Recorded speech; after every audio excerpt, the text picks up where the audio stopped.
नमस्कार. सुख म्हणजे नक्की काय असतं या मालिकेच्या आजच्या भागामध्ये काय होणार आहे ते आपण पाहू.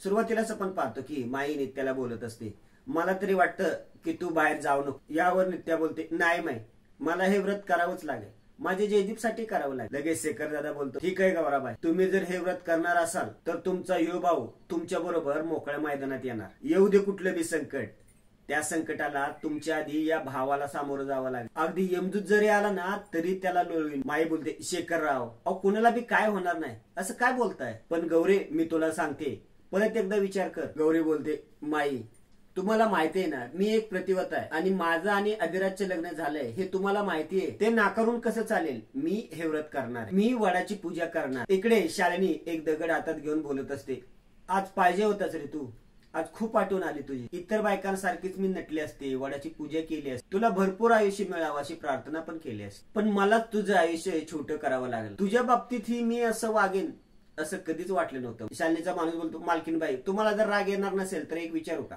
तुम्ही हे सगळं ह्या दगडाला का सांगाय. यावर शालिनी बोलते, होता असाच दगड एक माझ्या आयुष्यात, तो मला हवा होता, त्याला गुलाम बनवून ठेवायचं होतं मला आयुष्यभर, पण तो बहिणीचाच पोळका त्याला. माझी गौरी माझी गौरी माझी गौरी, डोकं सटकलं माझं आणि संपून टाकलं त्याला. तिचा माणूस बोलतो, अहो पण आता या नित्याचं धोंड्याचं काय करायचं. नित्या नाही गौरी, सगळी तयारी झाली, त्या शूटरला नीट सांगितलंय, होय त्याला निरोप पोहोचवला, तो आता पोचल. मल्हारराव आता पाठवते तुमच्या लाडक्या बहिणीला तुमच्या जवळ वर आजच. इकडे पाहुणीकडून साडी फाटते, एवढे तिथं सावरी येते आणि सावरी बोलते, वा ग वा, अगं आईची साडी फाडलीच की ग तू, काय लग्नाआधी सासूबाईंची बोलणी खायची आहेत का काय तुला. तात्याने दिलेली फेवरेट साडी होती ती. यावर पाहुणी रागातच बोलते, तो कपाटाचा दरवाजा फेवरेट होता का, त्यातच अडकून फाटली साडी, मी काय मुद्दामून फाडले का. यावर सावरी बोलते, अगं मुद्दाम कशाला फाडशील, तू घाई गडबड केली म्हणूनच फाटली ना, तू मुद्दाम कशाला फाडशील.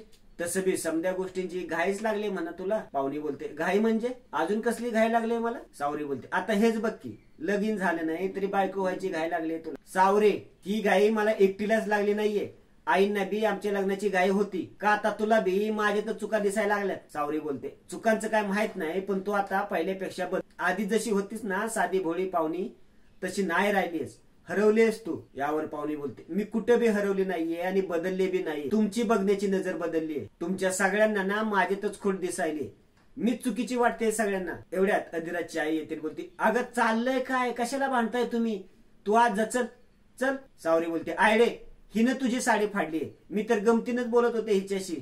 यावर पाहुणी बोलते, तुझी गंमत कळत नाही वय मला. नाहीच कळत. अधिराजची आई बोलते, ए अगं जरा थांबा की.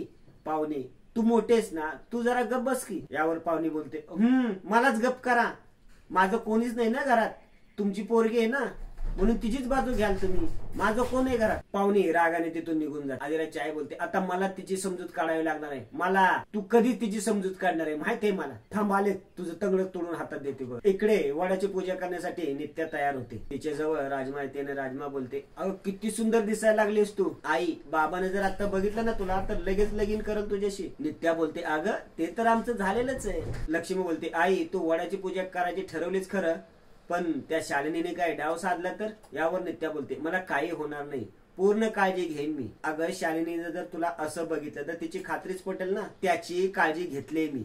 माणसं काय फक्त शालिनीकडेच आहेत. लवली लवली आत येतो. नित्या बोलते, रस्ता क्लिअर आहे ना. लवली बोलतो, एकदम क्लिअर. लवली बोलतो, थांबा.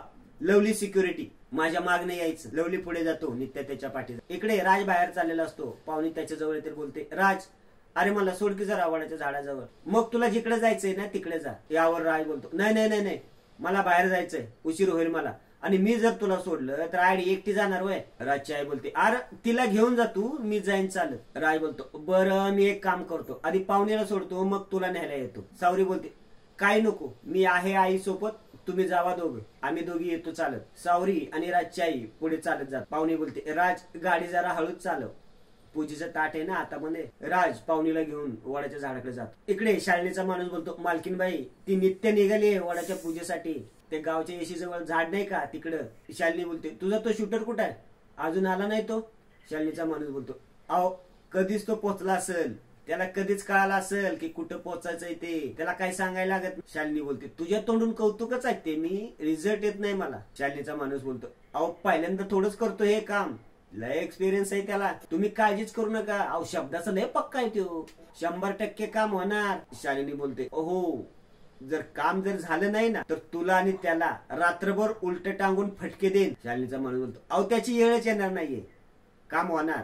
शालिनी बोलते गप्पा मारत बसू नको, बघतो आलाय का. शालिनीचा माणूस निघून. शालिनी स्वतःशीच बोलते फक्त जयदीप सारखा दिसतो म्हणून त्या आदिरासाठी वटपौर्णिमेची पूजा करायला निघाली. गौरे मारताना नटून ठटून मारायचं समाधान देते तुला. इकडे गौरी आणि लवली वडाचं झाड असतं त्या ठिकाणी येतात. तिथंच अधिराज पाहुणीला घेऊन येत. पाहुणी नित्याला बघून नित्याजवळ जाते आणि बोलते काय ग खुळेस का, हे व्रत लग्न झालेल्या बायका करतात. यावर नित्या बोलते तुझं तरी लग्न कुठं झालंय. पाहुणी बोलते झालं नाहीये पण लवकरच लग्न होणार आहे म्हणूनच हे व्रत मी करते. पण तुझं काय. नित्या बोलते माझं पण लग्न झालंय असं समज, गेल्या जन्मातलं व्रत मी या जन्मात करणार, 700 जन्माची गाठ बांधली माझी. पाहुणी बोलते स्वप्न बघ. इकडे शालिनी आणि तिचा शूटरही तिथे चाललेला. शूटर डबा धरून बसलेला. शेखर दादाही तिथे येतात. राज लवलीला बोलतो ए लवली इकडे ये. लवली राज जवळ जातो. तू इथं कशाला आलायस. लवली राजला बोलतो तू इथं कशाला आलायस. राज त्याला बोलतो अरे तू इथं कशाला आलाय. लवली बोलतो अरे मी तुला तेच विचारतोय, तू इथं कशाला आलाय. राज बोलतो अरे पहिलं मी विचारलंय इथं कशाला आलायस. लवली बोलतो दुसऱ्यांदा मी विचारलंय तू इथं कशाला आलाय. राज बोलतो पाहुणी सोबत आलोय मी.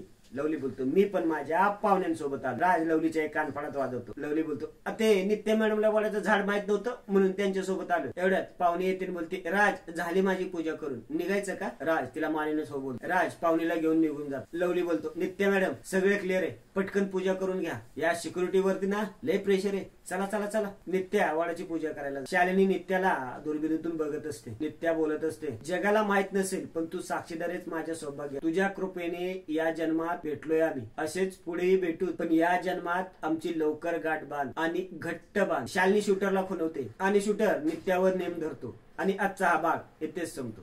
पुढील भागामध्ये आपण पाहतो की शूटर नित्यावर नेम धरतो. नित्या वडाला फेऱ्या मारत. एवढ्यात आपल्या शेखर दादांचं लक्ष शूटरकडे जातं. ते शूटरला बघतात तर शूटरनं नित्यावर नेम धरलेला असतो. शेखर दादा बोलतात याने तर गौराबाईंवर नेम धरलाय. शेखर दादा जोरात ओरडतो गौराबाई गौराबाई, आणि शेखर दादा नित्याकडे पळत जातात. शूटर गोळी मारतो